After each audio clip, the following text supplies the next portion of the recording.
बिस्मिल्लाहिर्रहमानिर्रहीम अस्सलाम वालेकुम।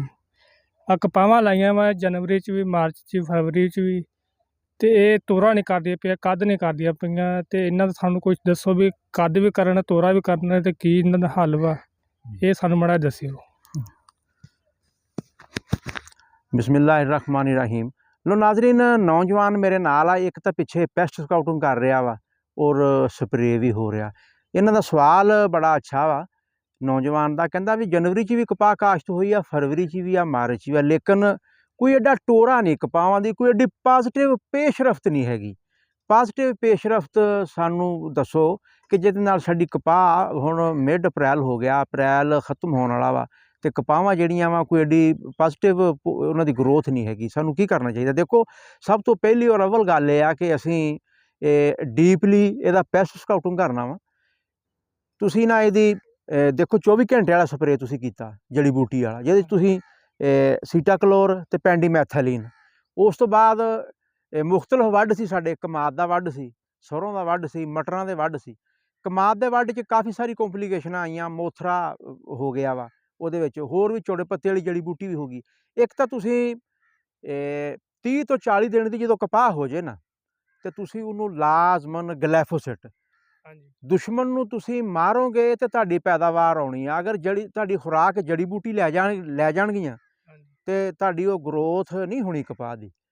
ਠੀਕ ਆ, ਇੱਕ ਤਾਂ ਜੜੀ ਬੂਟੀ ਖਤਮ ਕਰਨੀ ਹੈ, ਜਿਸ ਤਰ੍ਹਾਂ ਪਿੱਛੇ ਸਪਰੇ ਹੋ ਰਿਹਾ, ਗਲੈਫੋਸਿਟ ਫਰੀ ਸਪਰੇ, ਗਲੈਫੋਸਿਟ ਫਰੀ ਬੀ ਲੱਗੇ ਹੋਏ ਆ, ਠੀਕ ਹੋ ਗਿਆ। ਲੇਕਿਨ ਫਿਰ ਵੀ ਅਗਰ ਤੁਹਾਡੀ 40 दिन तो छोटी है ना कपाह और नन्हे मुन्ने पौधे आ, ਤੁਹਾਡੀ मतलब मार्च काश्त हुई है, एंड फरवरी च काश्त हुई आ, ਤੇ ਫਿਰ ਤੁਸੀਂ ਕੀ ਕਰਨਾ ਵਾ ਕਿ ਇੱਕ ਸ਼ੀਲਡ ਲਾ ਲੈਣੀ ਅੱਗੇ ਕੁੱਪਾ ਜਿਹਾ ਕਿ ਪੌਦਿਆਂ ਦੇ ਉੱਤੇ ਨਾ ਸਪਰੇ ਪਵੇ।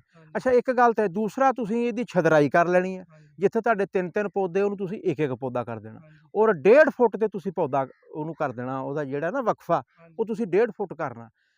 ਅੱਛਾ, ਤੀਸਰੀ ਗੱਲ ਇਹ ਆ ਕਿ ਸਲਫਰ 2-3 ਕਿਲੋ ਤੁਸੀਂ ਸਲਫਰ और 12-12.5 किलो तुसी यूरिया फास्फेट, जिहदे विच तुहाडी नाइट्रोजन भी होवे और DAP भी होवे, अच्छी कंपनी का तुसी यूरिया फास्फेट ले लेना। ठीक हो गया। और चौथी गल ये आ कि तुसी इहनूं देखदे रहना वा, अजकल थ्रिप्स का बड़ा अटैक आ, ते थ्रिप्स तुसी ना रेडिएंट स्प्रे आ 10 ml फी टैंकी और 40 ml फी किला, इहदी तुसी स्प्रे यकीनी बनाउणी है।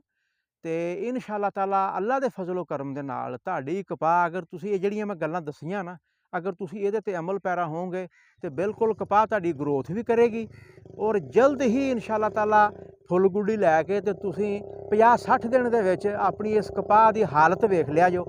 इंशाअल्लाह ताला जिहड़े खेत ते तुसी ये मेहनत नहीं करोगे वो भी खेत वेख लिया जो, और जिहड़े खेत ते तुसी ये मैं जिहड़ियां गल्लां दस्सियां वा सिफारिश करदा, इहदे तुसी अमल कर लिया जो, वो खेत तुहाडे मुनफरद ही होणगे।